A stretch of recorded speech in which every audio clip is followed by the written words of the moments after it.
ሰላም እንዴት ናቸው? ደህና ናቸው? የጓደኝነት ጥግ ማሻላ በጣም ነው ደስ የሚለው።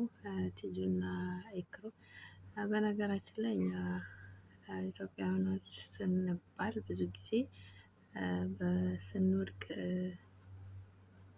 ዞር ብለንም አንተያይ አለ አይደለ? ባለ ጊዜ ማሽቃበጥ አብሮነት ባለ ጊዜ ብቻ አብዛኛው እንደዚህ አይነት ነው ጓደኝነት በነገር እና የእነሱ ግን በጣም ደስ የሚለው ነገር በመውደቅም በመነሳትም በደስታም በሀዘንም ጊዜ ከጎና ሁል ጊዜም አብራ የምትገኝ ምርጥ የልብ ጓደኛ ማለት ቲጂ ናት ማለት ነው። ንጹህ ፍቅር ንጹህ ልብ ያላት እንግዲህ አላህ ይጨምርልሽ።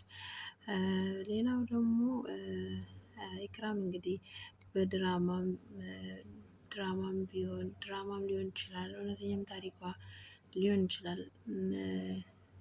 ዋናው ነገር ግን ይሄ እሷ የምትሰራው ወይም እሷ እያሳየች ያለችው ነገር አብዛኞቻችን የኖርን ያለፍንበት ህይወት ታሪክ ሊሆን ይችላል።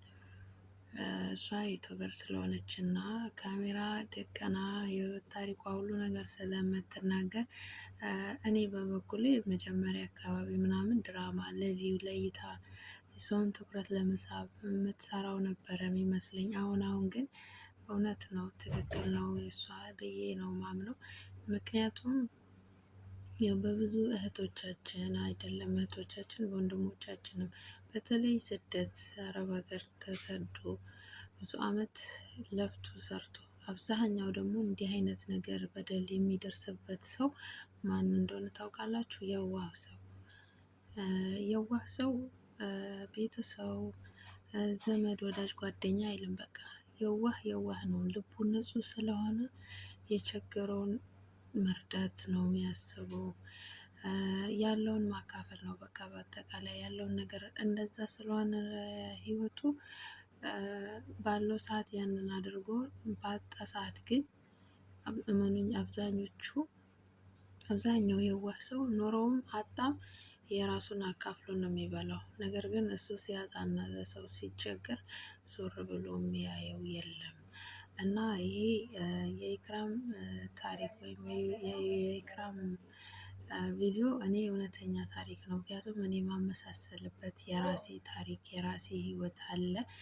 ከዛ አንፃር የእሷ ትክክል ነው። ብዙ ጊዜ አያለው ቪዲዮ ስር ኮሜንት ለድራማ ብለሽ የቤተሰብሽን ገመና አታውጪ፣ ለድራማ ብለሽ ይህን ያክል አትውረጂ፣ አትቅለይ ብለው የሚኮምቱ ልጆች ብዙ አያለውኝ እኔ። እና ብዙ ጊዜ እኔ ቪዲዮ መስራቱ ላይ ብዙ እንትን ባልልም ግን ኮመንት ላይ እመልሳለሁ ብዙ ጊዜ። ምክንያቱም ሁሉም ሰው የራሱ የሆነ ህይወት ነው የሚኖረው። ሁሉም ሰው የራሱ የሆነ ነገር ነው እንትን የሚለው ማለት ነው። እና አብዛኛው እህቶቻችን የዋህ በመሆናቸው እና ንጹህ ልብ ስላላቸው ብቻ በተለይ አረብ ሀገር ረዥም አመት ሰርተው ለኔ የሚሉ ነገር ሳያስቀምጡ ለቤተሰቦቻቸው ያላቸው ነገር በሙሉ አድርገው ነገር ግን እነሱ በተለይ ሴት ልጅ ስትሆን ደግሞ ሲንግል ሆና ስትኖር የኔ የሚለው ነገር ላይ ብዙም ትኩረት የለውም። ነገር ግን ሄዳ ትዳር ህይወት መስረታ በምትኖር ጊዜ አስቡት እንግዲህ አንድ ሴት ልጅ ከትዳር በፊት ወይም አግብታም ሊሆን ይችላል ብቻ በቃ በአጠቃላይ አረብ ሀገር 10 አመት ከዛ በላይ ተሰርቶ ወደ ሀገር ስትገቡ ማለት ነው ምንም አይነት ነገር በቃ የኔ የምትሉት ነገር ሳይኖራችሁ፣ በነገራችን ላይ ሰው ራሱ ያሸማቀቃቸዋል። ምክንያቱም ይሄን ያክል አመት ሰርተሽ ምን ይዘሽ መጣሽ? ምን አለሽ?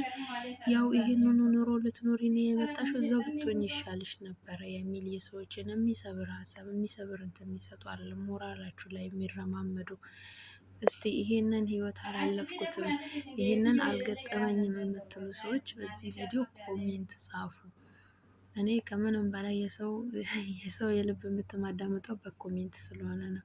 ብዙ አመት ለፍታችሁ ሰርታችሁ ሀገር ገብታችሁ የሆነ በቃ ስደት ማንም ሰው እኮ እንኳን 10 አመት 10 ምናምን አመት ቀርቶ 2 አመት ራሱ ሰርቶ እኮ ኮንትራት ጨርሶ ወደ ሀገር ሲገባ በቃ እመለሳለሁ ብሎ በራሱ እንትን ብሎ የሚገባ የለም። ነገር ግን ከተኬደ በኋላ ነው ያለው ነገር ስታዩት መመለስን የሚያስወስናችሁ ማለት ነው። የያዛችሁትን ገንዘብ በእጃችሁ ሲያልቅ የሰው እይታ፣ የሰው አመለካከት፣ ሰው ለእናንተ ያለው አመለካከት ስታዩ በቃ ካሁን በኋላ ሄጄ የምሰራው ለራሴ ነው ለማንም አልሰጥም ብላችሁ ወስናችሁ ልትመጡ ትችላላችሁ።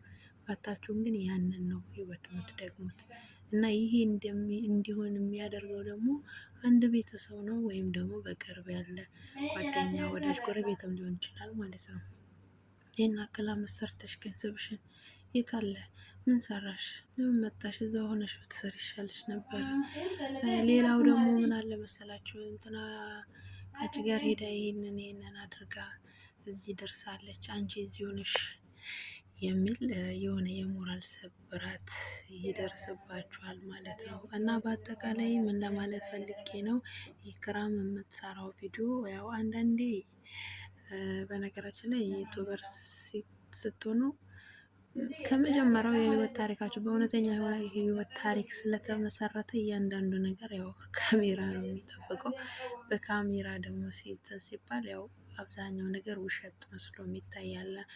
ነገር ግን ልክ ነው፣ እርግጥ ነው ብዙ ሰው ድራማ ይሰራል። ያው እይታውን ሞቅ ለማድረግ ብሎ የሆነ ነገር ሊጨማመር ይችላል።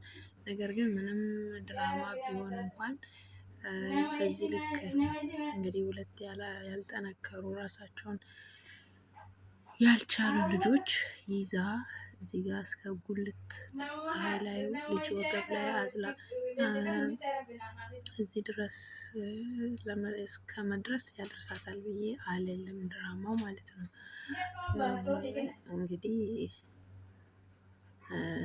እኔ እንደዛ ነው ማምነው። በአጠቃላይ ግን በተለይ አረብ ሀገር ደክማችሁ ሰርታችሁ ስትሉ የመጨረሻው ህይወት ይሄ ነው ማለት ነው።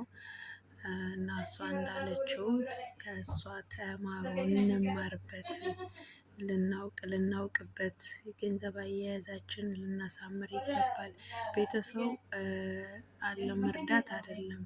ወላጆቻችን በተለይ እናት አባት ካሉ እነሱን መደገፍ በምንም አይነት ሁኔታ መደገፍ እንደ ግዴታም ልናየው ይገባናል። ምክንያቱም ወላጆቻችን እንደኛም እንዴት ዋጋ ከፍለው እንዳሳደጉን ያው ብዙዎቻችን እናውቃለን። ነገር ግን ሁሉም ነገር በልክ መሆን አለበት።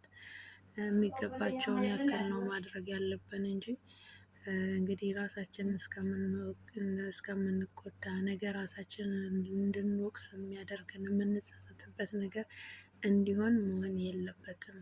ሁሉም ነገር በልክ ከሆነ እኛም አንጎዳም፣ ቤተሰቡም ደግሞ እኛ ላይ አያዝንብንም ማለት ነው። አሁን እዚህ ጋር አይታችኋል። አሁን እንደ እናትየውም እዚህ ጋር እንደዚህ ስትል እንደ እናት ታሳዝነናለች አይደለም? እናት ናት ምንም ትሆን ምን ማለት ነው። በዚህ በኩል ደግሞ እሷን ኢክራምን ስናይ ስደተኛ እህት ናት። በቃ ተንከራታ ሁሉ እንትን ብላ እዚህ ጋር ደግሞ እንደዚህ ስናያት ኢክራምን ታሳዝነናለች። ያ እንዳይሆን ማጠንቀቅ አለብን። ሁሉም ነገር በልክ አድርገን ከሆነ በኋላ ላይ እኛም አንጸጸትም፣ ቤተሰቡም አናስከፋም፣ እነሱም በእኛ አይከፉም ማለት ነው። ሁሉም ነገር በጥንቃቄ ይሆን እንላል ማለት ነው። እና ይሄ ለማለት ነው። እንግዲህ ቪዲዮ ላይክ፣ ሼር፣ ሰብስክራይብ ያደረጋችሁ አበረታታ